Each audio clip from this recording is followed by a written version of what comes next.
Hello, Michel Juvet. Hello, Maria. We hear a lot about the economic stagnation in Italy and France, but the past few weeks there are also questions about the German situation. Well, that is correct.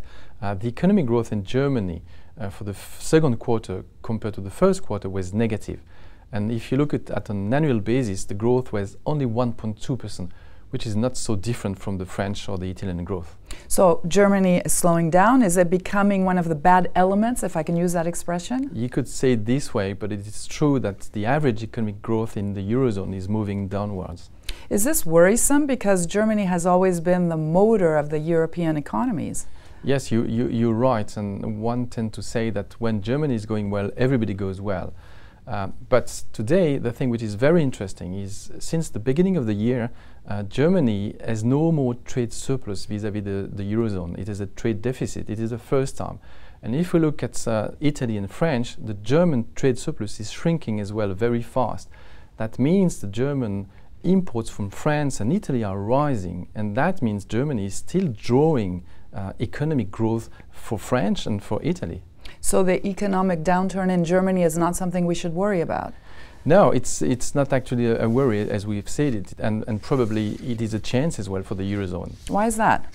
Well, just remember that in Germany, if we want to revive the economic growth, we cannot do it through a budget policy because Mrs. Merkel is very stick to this equilibrium of the budget policy. So the only way to revive the economic growth is by stimulating the German exports. And how do you stimulate German exports?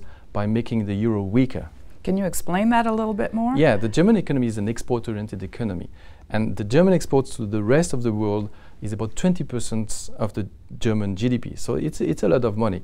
So if you're able to make the euro weaker, probably the German exports will rise again to the rest of the world. And if the German exports rise, it's a benefit for the German domestic economy as well. And if the German domestic economy goes better, it is a benefit for the French and the Italian economy as well. So you're saying that the German slowdown is actually a unifying element for Europe? Yeah, you're right, because up to now, Germans were relatively opposed to the new policy of the ECB, the quantitative easing. Now they will understand that with the new policy, it will help to make the euro weaker and stimulate their own exports, so they will accept this new policy. But I think today the challenge is that the French and the Italians have to go to Germany and present to Mrs. Merkel their long-term fundamental structural reforms in order to make her understand and accept that these countries, France and Italy, are not able to achieve the deficit reduction targets. And the tensions in Europe might begin to disappear? And that is the paradox of the situation. The German economic slowdown probably a sort of federation of new thought and common thought between France, Italy and Germany. And probably the latest speech of the French Prime Minister, Mr. Valls, in Germany at the beginning of the year is going in this direction when he said for the first time, France needs Germany.